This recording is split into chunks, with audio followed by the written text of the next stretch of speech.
নমস্কার, ফিরে এলাম একটা নতুন ভিডিও নিয়ে। আজকে আপনাদের দেখাবো একটা কালো দেশ, তার কিছু কালো কীর্তি, ভাইরাল কালো দেশের ভাইরাল কালো কালো কীর্তি। কেন বলছি, কী জন্য বলছি? যে দেশ একদিন সত্যি করেই ভালো ছিল, সেই ভালো দেশ 24 ঘন্টার মধ্যে কালো দেশ হয়ে গেল। আর কালো দেশের কীর্তিকলাপও কালো কালো হয়ে গেল। আর তার সঙ্গে দেশটাও ভাইরাল হয়ে গেল সারা বিশ্বে।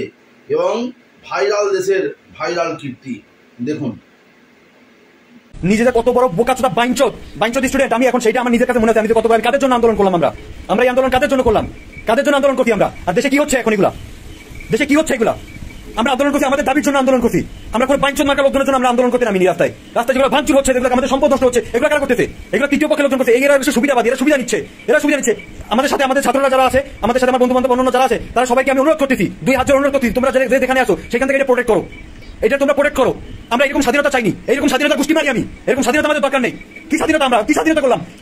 কি আন্দোলন করলাম এতদিন ধরে? আমরা রাস্তায় নেমে আমরা কি আন্দোলন করছি? আমরা তো এই আন্দোলন চাইনি ভাই। রাস্তাঘাটে কি চলতেছে এগুলা? রাস্তাঘাটে সব জায়গায় ভাঙচুর, গণভবন শুরু করে খুলনার যেখানে আশেপাশে যত প্রতিষ্ঠান আছে, যত এমনকি এরকম হয়েছে যারা আমাদের অন্য ধর্মাবলম্বী আছে, যারা আছে, তাদের মন্দির, তারপর বাসা বাড়িতে যে আগুন ধরাই দিচ্ছে, তাদেরকে মারধর করতেছে। ভাই এটা কেন হবে? এটা কেন হবে? এই জন্য তো আমরা আন্দোলন করিনি। তোমাদের জন্য আমরা আন্দোলন করি, আমরা আমাদের জন্য আন্দোলন করছি। আমরা আমাদের জন্য আন্দোলন করছি, আমরা তোমাদের জন্য আন্দোলন করি। তোমাদের মতো কুত্তার বাচ্চাগুলোর জন্য আমরা আন্দোলন করিনি। আমাদের ছাত্রদের ব্যবহার করে এরা এখন সুবিধা নিচ্ছে। আমরা নৌকা ডুবাইছি ধানের শীষ লাগানোর জন্য না, আমরা ধান লাগানোর জন্য আমরা নৌকা ডুবাইনি। আমরা নৌকা ডুবাইতে চাইনি, আমাদের দাবি এটা ছিল না। আমরা কেউ নৌকা ডুবাইতে চাইনি। আমাদের উদ্দেশ্য নৌকা ডুবানো ছিল না, কখনই আমাদের উদ্দেশ্য নৌকা ডুবানো ছিল না। আমরা কেউ নৌকা ডুবাইতে চাইনি। কি হচ্ছে দেশে এগুলা? কি হচ্ছে? কারা করতেছে এগুলা?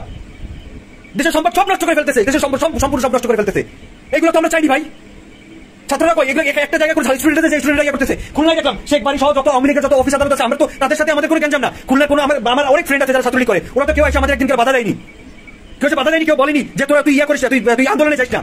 কেউ এসে একবার বলেনি। সবাই উৎসাহ দিতে যে না তুই আন্দোলনে যা, তোরা আন্দোলনে যা। আমরা যাইতে পারতেছি না, আমাদের একটু সমস্যা আছে, যার কারণে আমরা আন্দোলনে যাইতে পারতেছি না। সবাই উৎসাহ দিতে।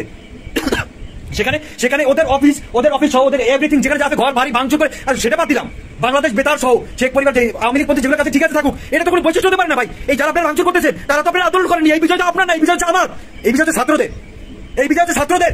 আমার বিষয় এটা। আমি মুক্তিযোদ্ধা, এই বিষয় মুক্তিযোদ্ধা আমি। আমরা যারা মুক্তি এই সংগ্রাম আমরা যারা করছি, এই আন্দোলন হচ্ছে আমার। আমরা করছি আমাদের জন্য, আপনাদের জন্য করিনি। এই তোরা কেন নামলি? তোরা কেন রাস্তায় নেমে এগুলো ভাঙচুর করলি? তোরা এগুলো ভাঙচুর কেন করলি? তোরা কি করছিস? তোরা কিছু করছিস এই আন্দোলনের জন্য? তোরা কিছু করছিস? তোরা তো কিছুই করতে পারিস নি। তোরা কেন আসলি এখানে?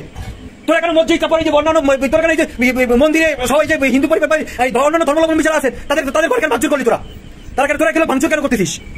তোদের ভিতরে মানুষত্ব বোধ করে কাজ করেনি? কোন স্টুডেন্টরা যে এরকম ভাঙচুর করছে?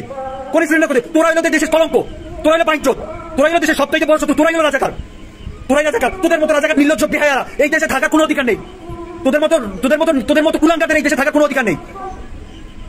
কি হয়ে গেল দেশে? কি হচ্ছে এগুলা? তুই আমেরিকা থেকে দেখতেছিস, এখন তোরা বেশি চোর, তোরা সবচেয়ে বড় চোর। এই ঘর বাড়ি ভাঙচুর করে ঘর থেকে তোরা লুটপাট করে নিয়ে যাইতেছিস। এখন এই সম্পূর্ণ দায়ভার হবে সব ছাত্রদের উপরে। সব ছাত্ররা এখন এর জন্য দায়ী হবে, যে ছাত্ররা তাদের ন্যায্য অধিকার, আমাদের অধিকার আদায়ের জন্য যেগুলো আমরা করলাম, এই অধিকার আদায়টা এখন আমরা পাবোই না। অন্যথায় এই জিনিসগুলোকে নিয়ে এখন যা হচ্ছে, এই সম্পূর্ণ সমস্যা হবে এখন সব ছাত্রদের উপরে। কোনো ছাত্র চাইনি যে এইরকম হোক। তোরা কি মানুষের বাচ্চা? এরকম আমি কোন দেশে থাকি? অধিকার আমরা চাইছি, তোরা কিসের অধিকার নিতে আসছিস? ধানের শীষ লাগাই দিয়েছিস তোরা, ধান লাগাই দিয়েছিস তোরা তোদের মতো কুত্তার বাচ্চাকে ধান লাগানোর মতো কোনো অধিকার নাই। আমাদের ঘরে বন্ধু খাই, আমাদের মাথায় কাঁঠাল ভেঙে তারপর তোরা খাচ্ছিস। কেন ভাঙচুর করলি? কেন দেশের সম্পদ নষ্ট করতেছিস? তোরা কেন নষ্ট করতেছিস? কেন নষ্ট করলি তোরা? এর জন্য ক্ষতিগ্রস্ত হবে আমরা, এর জন্য ক্ষতিগ্রস্ত হচ্ছি আমরা ছাত্ররা এই জন্য সম্পূর্ণ ক্ষতিগ্রস্ত হচ্ছি। আমাদের কি হয়ে গেল দেশে? সামান্য 2-3 ঘন্টার ব্যবধানে পুরো বাংলাদেশে কি হয়ে গেল? চোর শাসক যেখানে যা আছে সব রাস্তায় নেমে গেছে। চোর শাসন নামছে রাস্তায়। খুলনা বেতারে দেখলাম লোকজন ভাঙচুর করে সবকিছু নিয়ে রাস্তায় নিয়ে গেছে, চেয়ার পর্যন্ত ছাড়েনি। এই চোরের গোষ্ঠীগুলো সব চেয়ারগুলো নিয়ে যাইতেছে। এগুলো কি হবে? আমরা কাদের জন্য আন্দোলন করছি? খায় না খায় এতদিন ধরে, এই 15 তারিখ থেকে শুরু করে 18 তারিখ থেকে শুরু করে আজকে এই 5 তারিখ পর্যন্ত আমরা কাদের জন্য আন্দোলন করছি? খায় না খায় কাদের জন্য আন্দোলন করছি? সুবিধাবাদীর জন্য? কোন সুবিধাবাদীর জন্য আমরা আন্দোলনে যাইনি, কোন সুবিধাবাদীর জন্য আমরা আন্দোলন করিনি। আমরা এরকম স্বাধীনতার জন্য আমরা আন্দোলন করিনি। এই স্বাধীনতা হচ্ছে আমার, আমি গৌরবের সাথে বলতে পারি স্বাধীনতা আমার, আমি স্বাধীন করছি। কিন্তু এখন মনে হচ্ছে আমার মতো চুতিয়া বাইঞ্চোদ আর দ্বিতীয়টা নেই। আমাদের মতো যারা স্টুডেন্ট, এই স্টুডেন্টের মতো চুতিয়া বাইঞ্চোদ আর দ্বিতীয়টা কেউ নেই। এদের মতো বাইঞ্চোদ হইতে পারে না। স্টুডেন্ট মানেই এখন বাইঞ্চোদ। আমি দুঃখিত, আমি এরকম ভাবে কিছু বলতে চাইনি। আমি বলতে চাইনি, কারণ আমিও এখন আমি কি বলবো, আমিও এখন মানুষের শত্রু হয়ে গেছি। কাদের জন্য আন্দোলন করলাম আমরা? এরকম আন্দোলন চাইনি, এরকম আন্দোলন, এরকম স্বাধীনতা চাইনি, এরকম স্বাধীনতার দরকার নেই, এরকম স্বাধীনতার দরকার নেই। এতদিন খায় না খায়, রোদে পুরে বৃষ্টিতে ভিজে পুলিশের বাড়ি খায়, টিয়া ছেলে ধোয়ায় 3-4 দিন বাসায় অসুস্থ হয়ে পড়েছিলাম। কিসের জন্য? এই চোরগুলোকে জন্য কি আমরা আন্দোলন করছি? এই এতগুলো ছাত্র মারা গেল, ঢাকা ইউনিভার্সিটি সহ, খুলনা ইউনিভার্সিটি সহ, আমরা যেখানে যাই বিএল কলেজে, আমি একজন বিএল কলেজ স্টুডেন্ট হিসেবে যে আমরা এত আন্দোলন করলাম, কিসের জন্য করছি? এই চোরদের সুবিধা করে দেওয়ার জন্য, যে চোরা স্বাধীনতা পাইয়া চুরিতে নেমে যাবে। তোরা শেখ পরিবারে আগুন ধরাইছিস, ভালো কথা, তোরা চুরি কেন করলি? তোরা বেতারের সামনে আগুন ধরাইছিস, তোরা যাই চুরি কেন করলি? তোরা এই আমাদের খুলনা সহ আশেপাশে যত লোকজন আছে, তোর বাড়িতে কি কোনো হিন্দু উঠছিল? তোর বাড়িতে কি বলছিল হিন্দুরা বলছিল তুই হিন্দুদের মন্দিরে যাই কেন আগুন জ্বালাইলি? তাদের ইমোশনে কেন আগুন জ্বালাইলি তোরা? গতকাল রাতে সোশ্যাল মিডিয়া ঘাঁটতে বাংলাদেশের রাসেল হোসেন এই ভিডিওটি পোস্ট করে, আমার হাতে এলো, তাই দেখালাম আপনাদের। এবার দেখুন, এই যে ঘটনাটা ঘটলো, এই ঘটনার ওপর কারণটা কি ছিল না কোটা আন্দোলন কি হয়েছিল না, কোটা আন্দোলনের যে কোটাটা ছিল সেটা বাদ দিয়ে মেধার ভিত্তিতে নিয়োগ করতে হবে প্রতিটা সরকারি ক্ষেত্রে, সেইটার জন্য ছাত্ররা আন্দোলন করেছিল। সুযোগ নিল কারা? জামাত এবং জঙ্গি সংগঠন কিছু। তারা কি করলো? তারা এই সুযোগটা নিয়ে একটা দেশে বিরাট বড় একটা হাঙ্গামা দাঙ্গা বাজিয়ে ফেললো। এবং এবার দোষটা কার পড়ছে? ছাত্রদের ওপর পড়ছে, কারণ ছাত্ররা আন্দোলন করেছিল, শুরুতে ছাত্ররা করেছিল, দোষ ছাত্রদের ওই বর্তাবে। দেখুন এরপরে ঘটনা কি ঘটেছে, দেখুন আবার দেখাচ্ছি আপনাদের।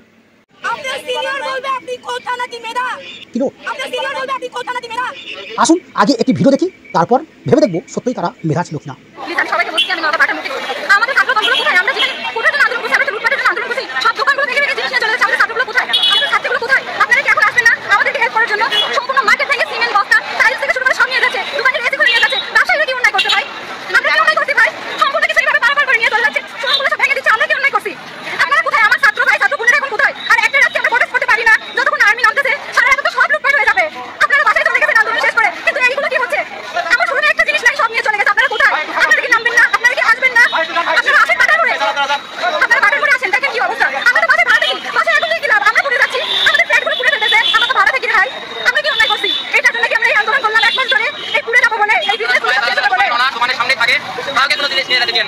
তোমরা আমাদেরকে হেল্প করো ভাই, হেল্প করে আসো, সবাই আসো ভাই, আজকে সবাই আপনারা হেল্প করেন। একটা রাত জাগলে কিছু হবে না ভাই, সবাই দোকানের সামনে দাঁড়াই যায়, একটা তালা দোকানকে সেট করতে পারতেছে না। আমি নেমে যাবে, আপনারা টেনশন নিন না, কিন্তু আপনারা থাকে সব ভাঙতেছে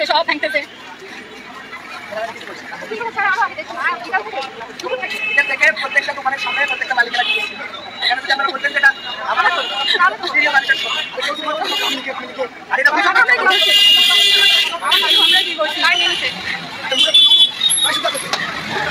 আমাদের অপরাধ দেখি ভাই, আমরা বিজনেস করি, আমাদের অপরাধ দেখি। কখনো কি আমাকে দেখছেন কোনো পার্টিতে কোনো দলে কেন ভাঙচুর করা হচ্ছে, সব কিছু নিয়ে যাওয়া হচ্ছে? কেন নয় আমরা করছি, কেন এমন হচ্ছে? আপনাদের কাছে আমার আবেদন, প্লিজ নিবেদন, ছোট ছোট ভাই বড় ভাই ভাইয়ারা সবাই প্লিজ, মাঠের মধ্যে প্রত্যেকটা দোকান লুটপাট হচ্ছে, আপনারা চলে আসেন প্লিজ। এসে আপনারা শরীরের উপরে প্রত্যেকটা মোবাইল নিয়ে চলে গেছে, এসিটা পর্যন্ত খুলে নিয়ে গেছে, টাইলস নিয়ে গেছে, চেয়ার পর্যন্ত নিয়ে গেছে। আপনারা কোথায়? এটার জন্য তোমরা এই স্বাধীনতা করলা? রড সিমেন্ট থেকে শুরু করে কবর সব নিয়ে যাচ্ছে। রাপি দেখে রড সিমেন্ট করতে রাপি দেখেন রড সিমেন্ট নিয়ে কিভাবে চলে যাচ্ছে, সবার দোকানের জিনিসগুলো নিয়ে চলে যাচ্ছে ভাই।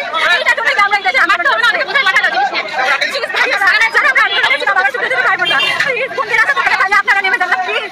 সবার দোকানের ভাই আমাদের মার্কেট করো, আমাদেরকে কথা লাগিয়ে চলে যাচ্ছে, চোখের সামনে এসিগুলো খুলে নিয়ে যাচ্ছে, ফ্রিজগুলো খুলে নিয়ে যাচ্ছে। আপনারা কোথায়? প্লিজ আসেন, বাজার মোড়ের অবস্থা, সরিষাটি মোড়ের অবস্থা খুব খারাপ। আমরা 100 জনকে ছাত্র নাই, আমরা যদি দলে দলে আমরা নেমে আন্দোলন করতে পারি, আমরা কি 200 ছাত্র প্রোটেক্ট করতে পারি না?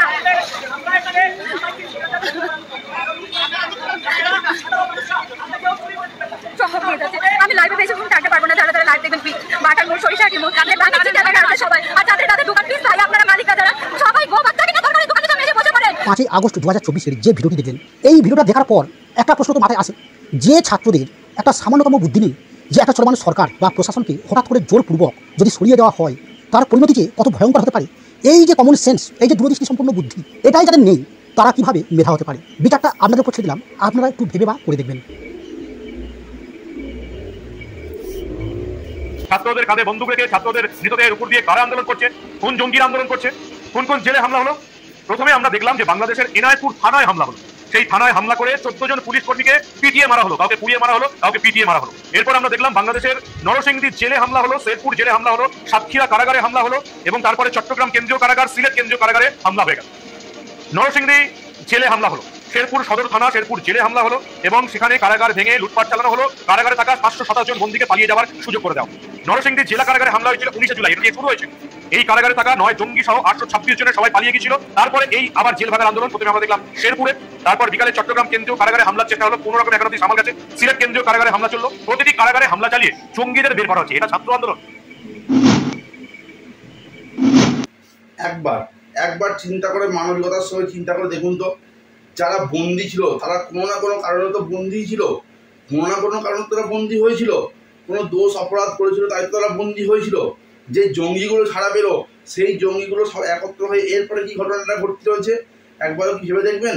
আজকে যে ছাত্ররা মূর্খের সঙ্গে এই কাজটা করলো, মূর্খতার সঙ্গে এই কাজটা করলো, সেই ছাত্রদের উপর কোনো দায় বা কোনো দায়িত্ব কি থাকবে না?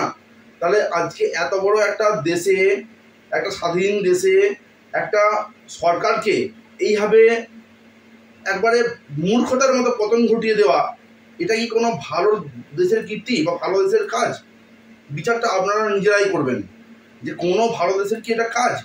ছাত্ররা আন্দোলন করছে, আন্দোলন তো সব জায়গাতেই হয়, তাহলে সেই আন্দোলনকে কেন্দ্র করে কি একটা সরকারের পতন ঘটে যাবে? ছাত্ররা কি এটা একবার ভাবলো না? তারা তো বসে আন্দোলন করতে পারতো, তারা তো একটা বৈঠক করে মেটাতে পারতো, কিন্তু কেন সেটা করলো না? কেন এই ধরনের একটা বাজে কাজে নিযুক্ত করলো নিজেদিকে এবং এটা সারা পৃথিবীর ইতিহাসে আজকে একটা কালো কালিতে দাগ নিজেদের গায়ে রেখে গেল? দেখুন আরও কত ভাইরাল কীর্তি আপনারা দেখবেন, শুধু দেখে যান।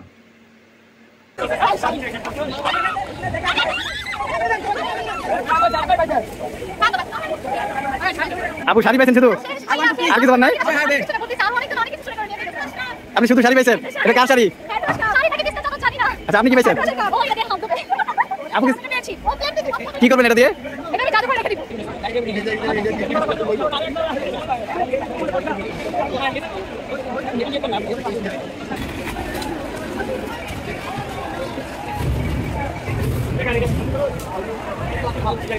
ভাই কি পাইলেন? আমি নিয়েছি বেগুন। বেগুন নিয়েছেন? আর চা দিতে পারেন?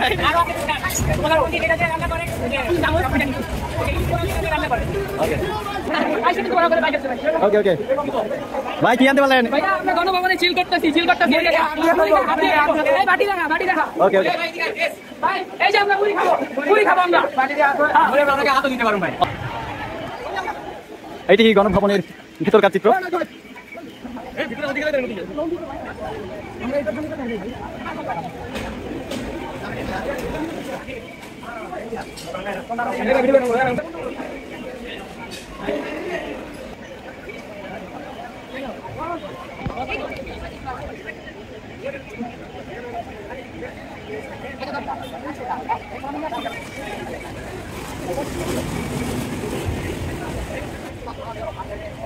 এটা বলবেন কেমনি?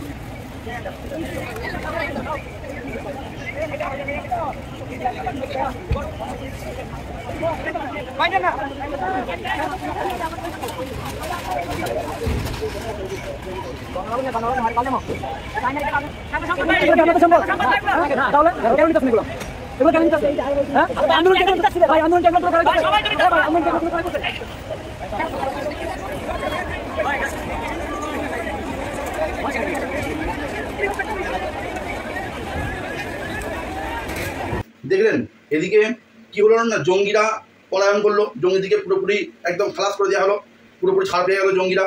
তাছাড়াও যারা বন্দী ছিল তারাও ছাড় পেয়ে গেল। তারপরে কি হলো না, গণভবন আক্রমণ করা হলো, গণভবনের যা কিছু ছিল সব লুট করে নেওয়া হলো, লুট করে নিজেদের ভোগ্যবস্তু বানিয়ে নেওয়া হলো। এটা এবার চিন্তাও করলো না যে ওটা বাংলাদেশের একটা ঐতিহ্য। এরপরেও ছাড় যায়নি রবীন্দ্রনাথ, ছাড় যায়নি অন্যান্য মূর্তিগুলো কিন্তু ছাড় পড়েনি।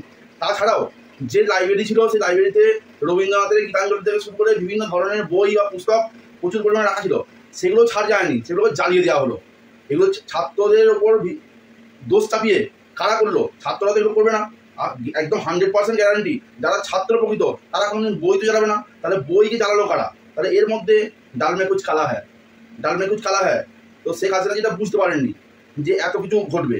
যাই হোক, শেখ হাসিনা যে পরে পলায়ন করেছিলেন, যে পলায়ন করার পর এই ঘটনাগুলো ঘটেছিল, গণভবন আক্রমণ, সেটা আপনারা চোখে দেখেছেন। এটার ফার্স্ট পার্ট তৈরি করেছি, ফার্স্ট পার্টটা আপনারা দেখবেন, সেকেন্ড পার্টটা নিয়ে আবার আসছি আপনাদের সামনে। সেকেন্ড পার্টটাও দেখবেন কি ধরনের অরাজকতা চালিয়েছে এই কদিন ধরে, বা গণভবনে বা সারা বাংলাদেশ জুড়ে। এরা কারা রে ভাই? এরা ছাত্র? ছাত্র তো এরা নয়, ছাত্র মোটেও নয়। প্রকৃতি এরা ছাত্র হবে, প্রকৃতি এরা শিক্ষিত হবে, প্রকৃতি এরা শিক্ষার আঙিনায় আসবে, তারা নম্র, ভদ্র, ধীর, স্থির, নিয়ম শৃঙ্খলা মেনে তারা চলবে। এরা ছাত্র নয়, এরা ছাত্র রূপে বড় বড় কিছু দল আর তার সঙ্গে কিছু জঙ্গি সংগঠন যোগ দিয়েছে, যে আজকে এই ধরনের ঘটনা ঘটিয়ে ফেললো।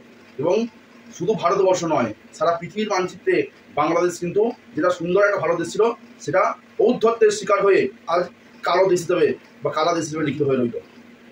আজকের ভিডিওটি এ পর্যন্তই। পরের ভিডিও সেকেন্ড পার্ট নিয়ে আসছি, সেকেন্ড পার্টটা আরও সুন্দর হতে চলেছে। সেকেন্ড পার্ট নিয়ে আসছি, অবশ্যই সঙ্গে থাকুন। আর ভিডিও ভালো লাগলে লাইক, কমেন্ট, শেয়ার অবশ্যই করবেন। আর অবশ্যই এইরকম ভিডিও পেতে বা ভিডিও ভালো লাগলে চ্যানেলটিকে সাবস্ক্রাইব করে বেল আইকনটি অবশ্যই প্রেস করবেন, সব ভিডিও সবার আগে পাওয়ার জন্য। আজকের ভিডিওটি এ পর্যন্তই। সকলে ভালো থাকবেন, ধন্যবাদ।